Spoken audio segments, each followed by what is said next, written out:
আমাদেরকে ঋণাত্মক 2 গুণ f ঋণাত্মক 6 যোগ g1 এর মান নির্ণয় করতে বলা হয়েছে এবং নিচের গ্রাফে f(x) ও gx নির্ধারণ করে দেয়া আছে।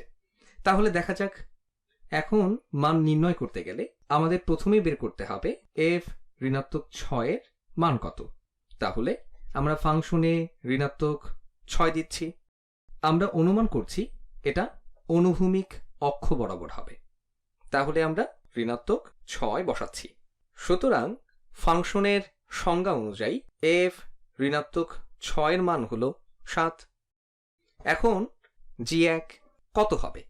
আরও একবার, এটাই হলো আমাদের প্রয়োজনীয় অক্ষ এবং ফাংশন অনুসারে g1 যেটা ঠিক এখানে আছে এটা হলো ঋণাত্মক 5।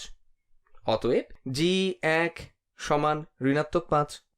তাহলে প্রদত্ত বিবৃতিটি যদি সরল করি তাহলে ঋণাত্মক 2 গুণ f ঋণাত্মক 6 যার মান 7, তাহলে ঋণাত্মক 2 গুণ 7 যোগ g1 যার মান ঋণাত্মক 5।